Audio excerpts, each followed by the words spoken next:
Hello friends, welcome back M K knowledge group पर आप सभी का स्वागत है। एक महत्वपूर्ण सूचना निकल कर आ रही है छत्तीसगढ़ सामान्य प्रशासन विभाग के द्वारा।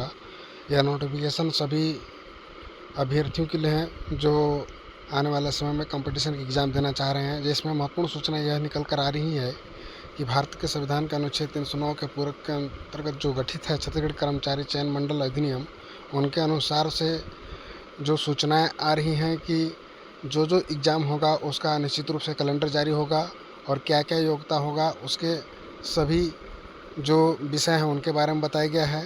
साथ ही उनके जो परीक्षाएं कॉमन होंगी उनकी कॉमन एग्ज़ाम लिया जाएगा और उसकी मेरिट के आधार पर उनमें भर्ती होगा। तो इसमें देखिए जो भी वैकेंसी आएगी, जैसे कि यहाँ पर पहले नंबर पर दिया है कि निरीक्षक जो होगा खाद्य एवं ग्रामीण जो ग्राम उद्योग बोर्ड का होता है वह किसी मान्यता प्राप्त विश्वविद्यालय से स्नातक होना चाहिए। और इसी के साथ ही राजस्व निरीक्षक का भी है, तो इसका भी योग्यता यहाँ पर बताया गया है कि स्नातक उत्तीर्ण होना चाहिए या 10+2 के बाद सिविल इंजीनियरिंग में डिप्लोमा होना चाहिए। और कनिष्ठ रोजगार अधिकारी, इन तीनों का एग्ज़ाम एक साथ लिया जाएगा। जो भी पोस्ट आएगा उन सभी को एक ही पोस्ट मानकर उन सभी का एग्ज़ाम होगा और उनके मेरिट के आधार पर ही सूची बनाई जाएगी। इसी प्रकार समूह 2 में तृतीय श्रेणी के स्नातकोत्तर और स्नातक स्तर का जो भी एग्ज़ाम होगा उसमें भी बताया गया, अनुदेशक का हो गया। इसी प्रकार से यहाँ पर शीघ्र लेखन हिंदी के लिए जो भी होंगे शीघ्र लेखन के 100 शब्द प्रति मिनट की गति है। अंग्रेजी भी 100 शब्द प्रति मिनट। जो भी मान लीजिए डाटा ऑपरेटर जो बनना चाहते हैं स्टेनोग्राफर, उनके लिए महत्वपूर्ण होगा कि जो शीघ्र लेखन हिंदी होता है और शीघ्र लेखन अंग्रेजी होता है, तो आपको इसका अभ्यास कर लेना है कि 100 शब्द प्रति मिनट की गति आपको होनी चाहिए।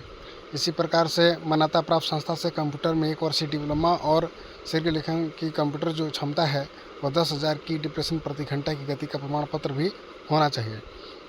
इसी प्रकार से सांख्यिकी लिपिक अगर यदि आप बनना चाहते हैं तो स्नातक के साथ डिप्लोमा मांगे गए हैं। इसमें 5,000 की डिप्रेशन प्रति घंटा का प्रमाण पत्र होना चाहिए। इसी प्रकार से असिस्टेंट क्यूरेटर का भी है। जल संसाधन विभाग में अनुसंधान बनना चाहते हैं तो BSc भौतिकी होना चाहिए। और मंडल संयोजक का भी है, विधि का है, क्रीड़ा का है। आप सभी देख पा रहे हैं कि स्नातक के साथ साथ उनके विभाग का जो डिप्लोमा होता है उनको भी ज़रूरी है। सहायक मत्स्य अधिकारी में MS क्या होता है, MFSC अथवा मत्स्य उद्योग के साथ स्नातकोत्तर भी आपको चाहिए। फील्ड ऑफिसर बनना है तो दिया गया है स्नातक होना चाहिए BSc जीव विज्ञान कृषि से। तो इन सभी चीज़ों को आपको ध्यान रखना है। जो भी आप बनना चाहते हैं उससे संबंधित डिप्लोमा डिग्री आपको होना चाहिए, तभी आप इस एग्ज़ाम को भर सकते हैं। तो निश्चित रूप से यह एक संशोधित सूची है। वार्डन जो है महाविद्यालय में बनना है तो विभागीय भर्ती यथा नियम विषय की स्नातक अन्य अर्हताएँ जो भी होगी उनको दिया जाएगा। ठीक है। पर्यवेक्षक संस्कृति विभाग उत्खनन संस्कृति विभाग के अंतर्गत दिया गया है। आप वीडियो को रोक के इसको देख लीजिएगा। मैं बहुत बड़ा PDF है इसलिए हम संक्षेप में आपको बता रहे हैं।